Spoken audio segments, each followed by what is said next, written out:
초신자들, 불신자들이 성경을 처음 읽을 때 그 내용이 이해가 되지 않습니다. 쉽게 이해가 되는 그런 말씀이 아니죠.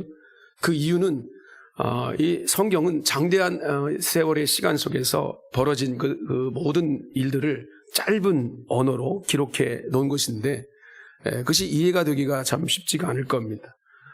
또한 이 성경이라는 것은 하나님의 언어로 기록된 것이 많이 있기 때문에 인간의 언어로 해석한다는 것이 한계가 있기 때문에 성경 읽기가 참 어렵습니다. 그래서 성경을 이해하려면 그 성경을 좀 풀어주는 사람이 있어야 되는데 그걸 풀어줄 수 있는 사람은 지도자이죠.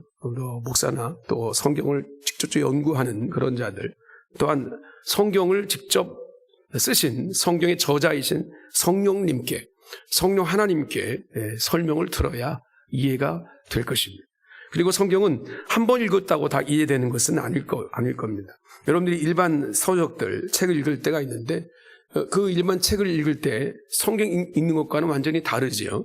일반 책들은 웬만하면 한 번 읽고 또다시 읽는 일들은 그렇게 많지 않습니다. 왜냐하면 그 책의 내용들을 다 알았고 이해했으니까 됐다. 이런 생각을 가지고 덮어버리고 다시 읽지 않을 때가 많습니다. 그러나 성경은 한 번 읽었다고 이해되는 것이 아닙니다. 읽을 때마다 깨닫는 것이 다 다르습니다.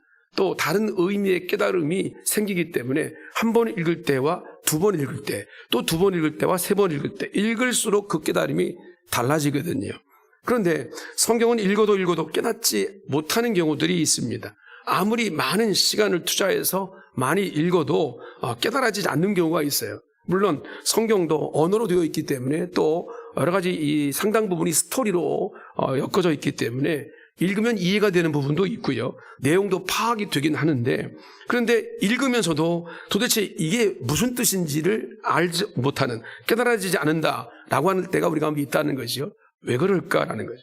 왜 우리는 읽었는데 똑같은 한글로, 영어도 아니고 헬라어도 아니고 히브리어도 아니에요. 읽었는데 왜 깨달아지지 않을까? 이런 생각을 할 때가 있습니다. 오늘은 성서주의를 맞이해서 우리가 몇 가지 생각했으면 좋겠습니다. 성경에 대해서 한 관심을 내가 얼마큼 가지고 있는가, 또 내가 얼만큼 성경을 읽고 있는가, 또 성경을 통해서 얼만큼 내가 하나님을 알아가고 있는가. 여러분, 하나님을 만나고 하나님을 알아야 신앙생활이 제대로 될 거 아니겠습니까? 신앙생활은 내 멋대로 하는 게 아닙니다. 내 멋대로 할 것 같으면 교회 나올 필요가 없고 신앙생활 할 이유가 없겠죠. 신앙생활은 하나님의 뜻 안에서 주님의 뜻을 내가 순종하며 살아가는 것이 신앙생활입니다. 그런데 어떻게 신앙생활하는 것이 맞는가? 하나님의 뜻대로 하는 거죠. 그러니까 그 뜻을 알아야 될 거 아니겠습니까? 그 뜻이 어디에 있어요? 성경에 있습니다. 성경에 하나님 만날 수 있는 비결이 있고 성경에 하나님을 알아갈 수 있는 비결이 바로 성경 안에 들어있기 때문에 오늘 다시 한번 성서주의를 맞이해서 오늘 이 성경을 통해서 우리 가운데 주시는 메시지 이 세 가지를 우리 마음 가운데 담았으면 좋겠습니다. 첫 번째는 성경은 믿어야 내게 능력이 됩니다. 그리스도인에게 성경은 생명의 양식입니다. 하나님을 알게 해주고 믿음을 갖게 해주고요. 믿음이 자라가게 해주고 또 우리 가운데 하나님의 뜻이 내 안에 있어서 사명을 갖게 해주고 또 주님을 위한 헌신, 충성을 다하게 해줍니다. 그래서 오늘 우리는 말씀을 들어야 하고 또한 말씀을 읽어야만 합니다. 그런데 어떤 때는요, 말씀을 읽어도 깨달아지지 않고 말씀을 들어도 은혜가 되지 않을 때가 많습니다. 그럴 때는 말씀하신 하나님께, 성령님께 하나님 그 말씀을 들을 때 은혜가 되게 하시고 읽을 때 깨달아질 수 있도록 도와달라고 하는 그런 기도가 우리 안에 정말 간절하게 필요합니다. 그런데 문제는 여러분, 우리가 성경을 하나님의 살아계신 말씀으로 안 믿는다는 것이 문제입니다. 말씀을 믿지 않으면 여러분 아무것도 우리 안에 삶 속에 달라질 것이 없습니다. 오히려 성경을 안다는 것 때문에 우리 인생이 교만해질 수 있는 가능성이 농후합니다. 하나님께서 인생을 위해서 어떤 일을 우리 가운데 하셔도 이런 무용지물이 될 수밖에 없어요. 하나님 말씀이 우리 안에 깨달아지지 않으면 우리의 삶을 전혀 달라질 수 없습니다. 심지어 하나님께서 인간의 몸을 입고 이 세상에 오셔서 죄인들을 위해서 십자가를 지시고 죽으셔서 나의 하나님의 자녀된 권세를 주시고 영원한 생명을 주셨다 해도 믿지 않으면 아무 역사가 일어나지 않는 것과 같습니다. 실제로 스데반 집사가 자신을 붙잡아 공회에 세운 사람들이 있었는데 그들 앞에서 너희가 죽인 예수가 바로 메시아 구원자이다 라고 설교를 했지만 그러나 그것을 듣는 사람들은 믿지 않았습니다. 조상들이 모세에게 복종하지 않고 우상을 만들고 하나님의 뜻을 거역했던 것처럼 그들은 믿지 않았습니다. 그래서 사도행전 7장 51절에 이렇게 말하죠. 목이 곧고 마음과 귀에 할례를 받지 못한 사람들아, 너희도 너희 조상과 같이 항상 성령을 거스리는도다. 이렇게 스데반이 그 믿지 않음을 지적하고 있는 것을 보게 됩니다. 이스라엘 역사에서 하나님의 선지자들을 이스라엘 사람들에 의해서 많이 핍박을 받는 역사들이 기록되어 있습니다. 많이 죽임을도 많이 당했습니다. 그것들을 공회 의원들, 지금 스데반을 신문하고 스데반의 얘기를 듣고 있는 모든 사람들은 성경을 통해서 이미 알고 있는 것이었습니다. 우리의 조상들이 많은 선지자들을 핍박했지라는 것들을 이미 알고 있었습니다. 그런데 그들은 부끄러운 그 과거의 역사에서 아무런 교훈도 깨닫지 못했습니다. 심지어 메시아까지도 핍박했지요. 십자가에 못 박아 죽이는 만행을 저질렀습니다. 사도행전 7장 52절 이하 이렇게 말합니다. 너희 조상들이 선지자들 중에 누구를 박해하지 아니하였느냐? 의인이 오시리라 예고한 자들을 그들이 죽였고 이제 너희는 그 의인을 잡아준 자요 살인한 자가 되나니 너희는 천사가 전한 율법을 받고도 지키지 아니하였도다. 그러자 이 말을 듣고 그 회중들이 어떻게 했습니까? 57절 이렇게 말하죠. 그들이 큰 소리를 지르며 귀를 막고 일제히 그에게 달려들었다라고 말합니다. 오시리라 예언된 그 의인 메시아, 그 메시아를 너희들이 잡아서 너희들이 죽이지 않았냐? 너희들은 살인자다라고 하는 이런 얘기를 듣는 그 스데반의 설교를 듣고 그들의 마음이 찔리는 거죠. 그랬구나. 우리가 뭔가 잘못했구나. 찔렸어요. 그러나 찔린 것에서 끝났고 오히려 소리를 지르면서 귀를 막아버렸습니다. 하나님의 말씀을 하나하나 들어가면서 지적하는 이 스데반의 설교에 그들의 옷을 찢고 죄를 뿌리고 회개해도 부족할 판에 오히려 하나님 말씀을 전하는 이 스데반에게 달려들었습니다.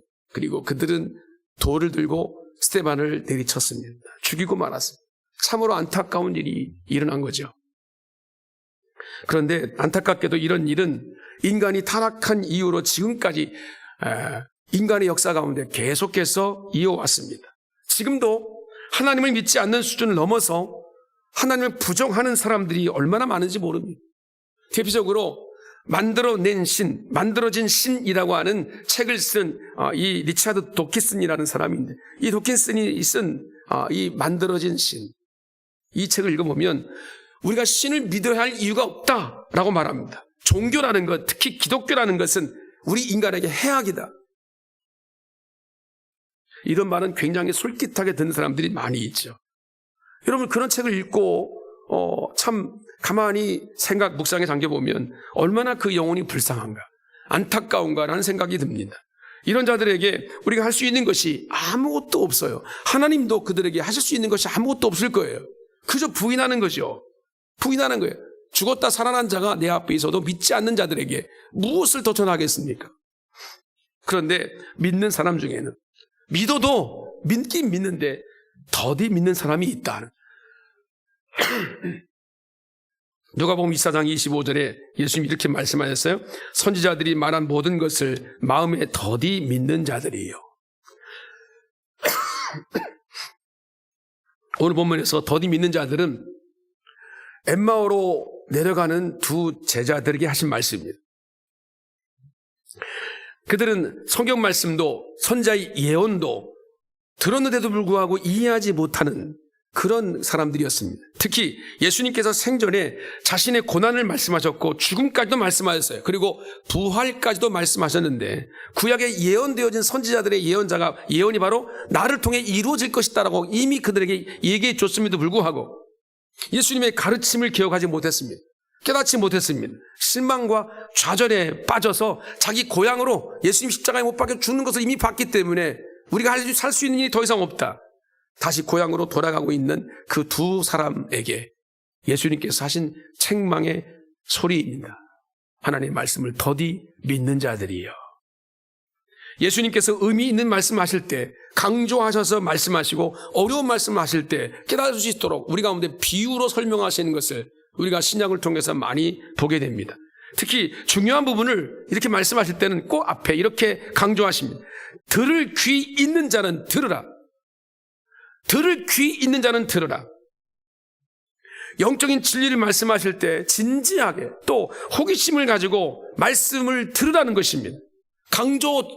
강조의 어떤 이 의미로 그런 말씀을 하십니다. 들으라, 들으라. 여러분이 단순히 들으라는 것은 그냥 귀로 들으라는 이런 얘기가 아니라 주의해서 듣고 깨달으라는 것입니다. 우리의 삶에 하나님 말씀이 들어올 수 있도록 주님께서 주의를 경각시키고 있는 말씀이죠. 그러나 그 당시 유대인들뿐만 아니라 오늘날 현대인들, 우리 그리스도인들도 분명한 진리의 말씀을 듣고도 그 말씀을 경시하는 경향이 얼마나 많이 있는지. 사람들은 말씀이 자신의 양심을 찌르기 때문에, 그리고 그 말씀으로 자신의 악한 행위가 드러나기 때문에 오히려 귀를 막습니다.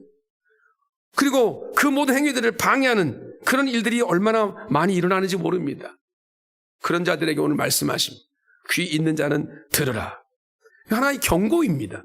그리고 이해하기 위해서 주의 깊게 집중해서 좀 들으라라고 하는, 하나님 말씀을 깨달으라고 하는 것에 대한 하나님의 촉구가 오늘 이 말씀 속에 담아져 있습니다. 여러분이 가지고 계신, 오늘 여러분들의 손에는 없지만 집에 있는, 또 사무실에 있는 하나님 말씀 성경은 살아계신 하나님의 말씀인 줄로 믿습니다. 그러니까 그 하나님 말씀을 읽고 그 말씀을 듣고 깨닫고 믿고 순종하는 것, 그것이 바로 신앙생활입니다. 두 번째 우리가 생각할 것은, 성경은 하나님께서 깨닫게 해주셔야 깨달아집니다. 성경은 살아있는 말씀이라서 그때 깨닫게 하시는 말씀, 그때 주시는 메시지가 다 달라요. 아까 말씀드렸던 것처럼 성경을 내가 읽었는데 근데 그때 이전에 읽었던 때 깨닫지 못했던 것들이 갑자기 또 깨달아지는 순간이 있어요. 한 번 읽을 때와 두 번 읽을 때, 세 번 읽을 때 다 다를 수 있어요. 그때마다 메시지가 다를 수 있다는 것입니다. 왜 그럴까? 하나님의 생각이 달라져서 그런가? 그게 아닙니다. 성경은 하나님의 생각이 달라서가 아니라 성경을 보는 오늘 우리의 환경과 상태가 다르기 때문에 하나님께서 그때마다 오늘 우리의 상황에 따라, 환경에 따라, 또는 우리의 필요에 따라서 적절하게 맞는 말씀으로, 성경의 감동으로 우리 가운데 주시는 메시지예요. 여러분들이 성경 66권, 1189장 다 암기한다 할지라도 여러분 그 말씀은 획일적이 아닙니다. 그 말씀이 읽을 때마다 다릅니다. 내 상황과 형편에 따라 주님이 주신 메시지가 다 달라요. 그래서 성경은 하나님께서 깨닫게 해주셔야만 깨달아질 수 있는 책입니다. 타 종교인들도, 예수를 안 믿는 사람, 하나님에 대해 관심이 없는 사람들도 성경이 인류의 베스트셀러니까 그 성경을 읽습니다. 암송하는 사람도 있습니다. 그러나 그들은 하나님을 믿지 않습니다. 그 이유는 하나님을 구주로 믿으려는 마음이 없어서 그렇고, 또 하나는 하나님께서 그들에게 성경의 진리를 깨닫게 주시지 않기 때문에 아직 깨닫지 못하는 거예요. 여러분, 성령께서 깨닫게 해주시지 않으면 하나님의 나라가 이해가 되지 않습니다. 과연 하나님의 나라가 어떻단 말인가? 과연 이 땅 가운데 내가 어떻게 하나님의 나라를 이루어 가며 살아란 말씀인가? 깨달아지지가 않습니다. 그러니까 우리의 비전, 하나님의 소망, 무엇을 위해 살아야 될 것인가가 희미해질 수밖에 없는 거예요. 다 하나님의 성령께서 우리 가운데 하나님 말씀을 주셨는데 깨닫지 못하는 이유로 오는 결과들입니다. 예수님께서는 하나님 나라 말씀하실 때 천국 비유를 다 비유로 말씀하셨습니다. 비유로 말씀하신 이유가 두 가지입니다. 하나는 하나님 나라가 어렵기 때문에 쉽게 이해시키기 위해서 비유로 말씀하신 것도 있고, 그래서 우리 주변에 이 땅에 있는 재료들, 주변에 있는 자주 보는 것들, 우리들이 이해할 수 있는 만한 이론들, 이치들, 이런 것들을 통해 쉽게 설명하신 그런 것이죠. 또 하나 이유는 들을 필요가 없는 자들을 듣고도 깨닫지 못하게 하기 위해서 비유로 말씀하시는 것. 무슨 말씀인지 이해가 되지는 않는 거죠. 영적인 그 섭리와 계획들을 알아갈 수가 없는 겁니다. 비유기 때문에, 직설법이 아니잖아요. 비유로 말씀하신 거기 때문에 그 비유 안에 담겨져 있는 하나님의 영적인 진리를 알 수가 없기 때문이죠. 마태복음 13장 천국이 비유장인데 예수님은 여러 가지 비유로 천국을 설명하셨습니다. 그러자 제자들이 왜 주님 천국의 비유를 천국의 이 진리의 말씀을 비유로 말씀하시냐고 물었습니다. 그러니까 예수님께서 이렇게 말씀하셨어요. 마태복음 13장 13절에 내가 그들에게 비유로 말하는 것은 그들이 보아도 보지 못하며 들어도 듣지 못하며 깨닫지 못함이니라 그랬어요. 이처럼 이들을 보아도 보지 못하고 들어도 듣지 못하고 깨닫지 못하기 때문에 쉽게 비유로 설명하셨다라고 말씀하고 계셔요. 그런데 이어진 말씀 보세요.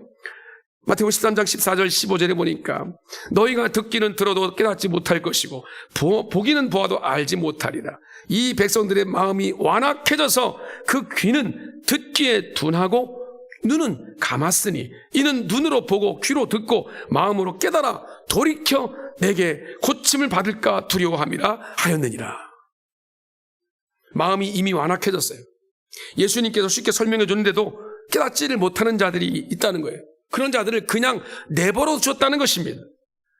하나님을 만들어진 신이라고 말하는 사람들, 말씀을 거부하고 완고해진 강팍해진 그런 하나님을 부정하는 사람들, 그 악한 마음의 상태를 그냥 내버려 두셨다라고 말하는 거예요. 그래서 천국의 비밀을 비유로 말씀하셨다는 것입니다.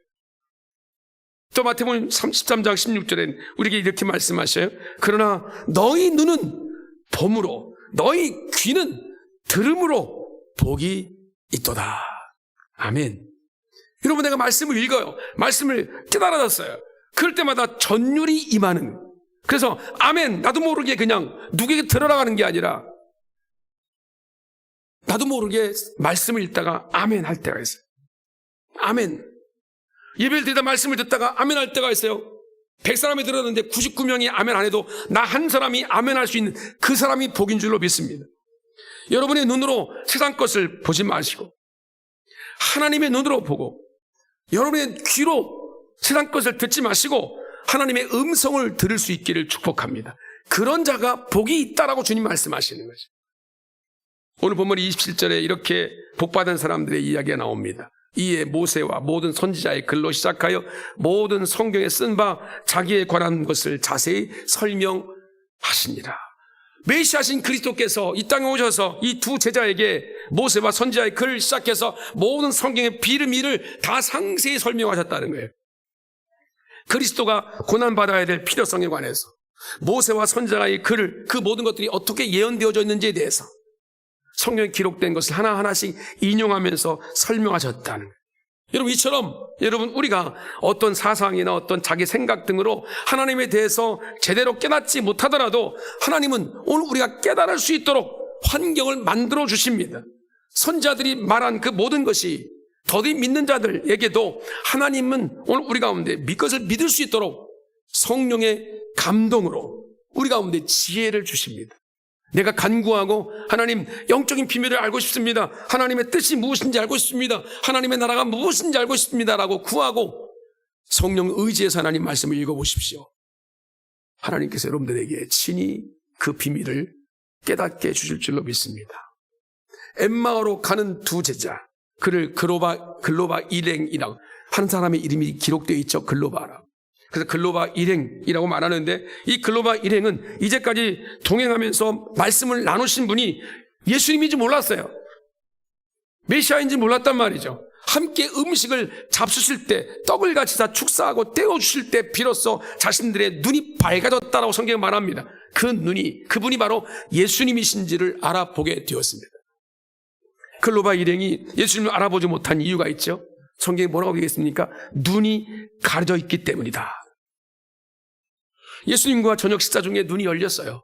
가려진 눈이 열렸어요. 부활하신 예수님을 알아보게 됐어요.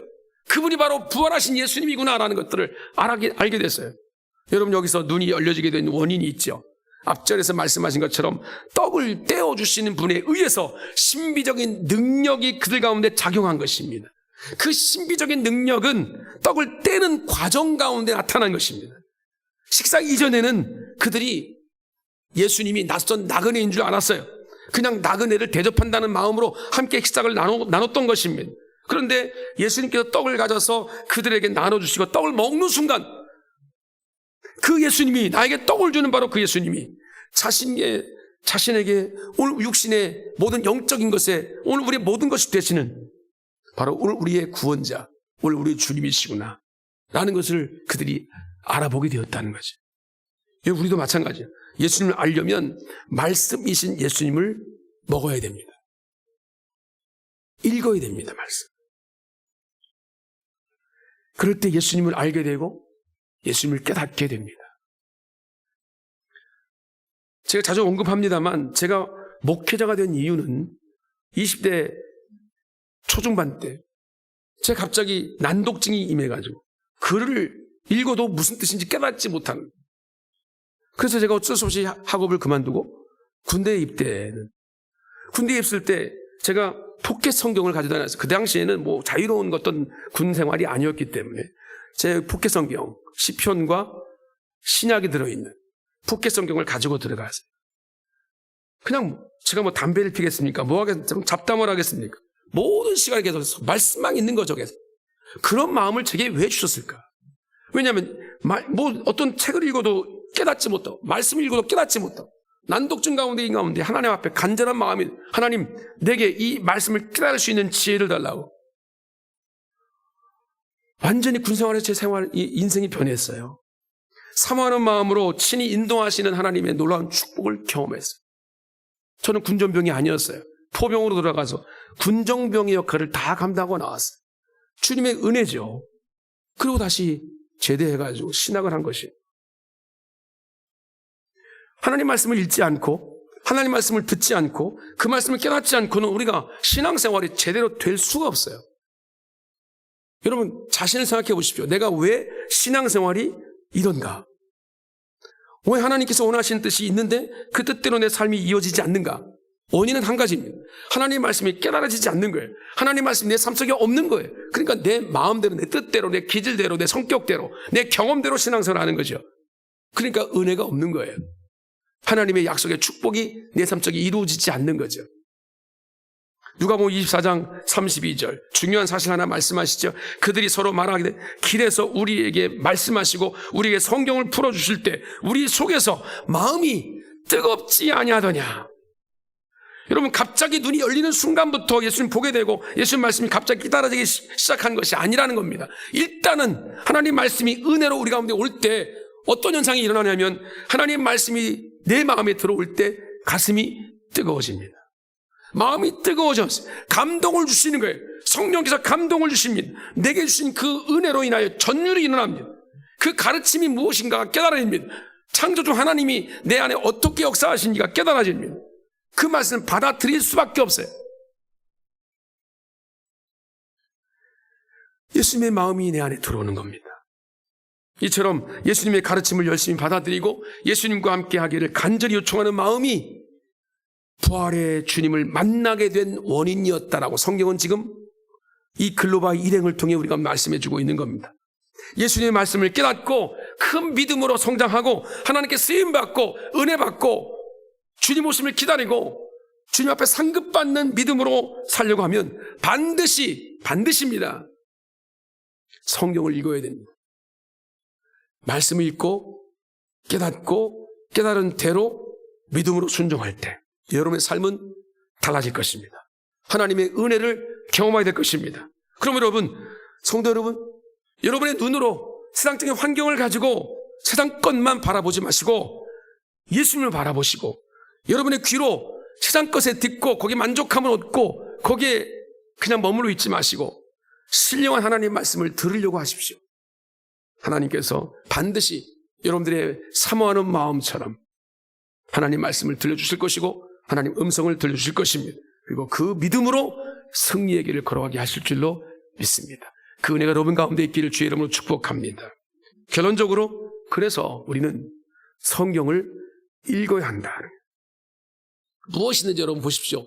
자라는 것은 먹는 게 있는 겁니다. 식물도 자라려면 물이 공급되어야 되잖아요. 영양분이 공급되어야 자라는 거잖아요. 우리가 먹지 못하면 아무리 어떤 대단한 운동을 한다 할지라도 좋은 약, 영양제를 먹는다 할지라도 여러분 소용이 없어요. 먹는 것이 없으면 시원찮으면 우리 영양이 자랄 수가 없습니다. 마찬가지. 우리 그리스도인이 믿음이 자라려고 한다면 믿음의 양식을 먹어야 됩니다. 여러분 교회 오래 다니는데도 불구하고 왜 나는 이렇게 믿음이 안 자라는지 모르겠어요? 라는 분이 계셔요. 혹시 여러분이 그러십니까? 그 이유가 뭔지 아십니까? 생명의 양식을 먹지 않아서 그렇습니다. 세상 것은 열심히 먹는데 주의 말씀을 먹지 않아요. 그러니까 주님이 원하시는 믿음이 자라지 못할 수밖에 없죠. 하나님 원하시는 뜻을 이해하지 못할 수밖에 없죠. 소망이 사라질 수밖에 없죠. 절망적인 인생으로 우리가 힘들 수밖에 없는 겁니다. 교회에서 생명의 양식을 제공하지 않아서가 아니라 본인 나 자신이 생명의 양식에 대해서 관심을 갖지 않기 때문입니다. 예배를 드려도 말씀에 집중하지 않고 말씀을 사모하지 않습니다. 말씀을 전해도 그 말씀을 나의 말씀으로 받아들이지 않으면 여러분 그 말씀은 자신에게 영적인 양식이 될 수가 없습니다. 우리가 아는 것처럼 믿음은 들음에서 나고 들음은 그리스도의 말씀에서부터 오는 겁니다. 이것은 진리입니다. 듣지 않고 보지 않는데 어떻게 내 믿음이 자랄 수 있습니까? 믿음이 자라지 않으면 초보적인 신앙에 머물러 있습니다. 교회 다닌 지 얼마 안 된 사람, 한 3년 이내에 있는 사람이라고 칩시다. 그런 사람은 이해가 돼요. 아직 성숙하지 못할 만한 여러 가지 영적인 환경이 그러니까. 그런데 교회 다닌 지 3년 이상, 아니 5년, 10년, 아니 나는 20년, 30년 됐는데 내가 만약 초보적인 신앙 안에 머물러 있다고 한다면 초보적인 신앙이 뭔지 아십니까? 누군가가 챙겨줘야 되는 거예요. 조그만 어떤 세상적인 일들로 시험에 빠지는 거예요. 짜증나는 거예요. 감사할 줄 모르는 거예요. 하나님이 주신 말씀들이 내 삶 속에 적용되지 못하는 거예요. 복음을 전하기는커녕 내 말씀 속에 하나님의 은혜가 무엇인지 자꾸 회의가 되는 거예요. 이게 바로 초보적인 신앙입니다. 신앙생활 20, 30년 평생을 했는데 내가 초보적인 신앙이다. 여러분 이것이 얼마나 참 비참한 일입니까? 그 이유가 뭔지 아십니까? 하나님 말씀이 내 안에 없어서 그렇습니다. 그러므로 여러분 반드시 여러분의 신앙을 위해서 하나님께서 원하시는 우리 인생의 목표는 그리스도의 장성한 분량에 이르기까지 자라는 것입니다. 자라는 거예요. 자라는 것입니다. 성경 읽을 때 내 영혼이 자랍니다. 성경 읽을 때 내가 풍성해집니다. 예수 그리스도가 나의 구세주입니다. 구원자입니다. 나는 사실을 인정하고 하나님 말씀을 읽고 그 말씀이 나의 양식이 되고 나를 변화시킬 수 있는 능력이 될 때 우리 신앙은 자라게 될 줄로 믿습니다. 성경을 읽어야 되는 이유가 또 하나 있지요. 성경을 읽어야 하나님을 내가 알아가기 때문입니다. 성경은 하나님께서 나는 이렇다라고 말씀하신 자기를 드러내신 하나님의 말씀입니다. 많은 사람들이 교회 다니지만 하나님이 어떤 분인지 모르시는 분들이 많습니다.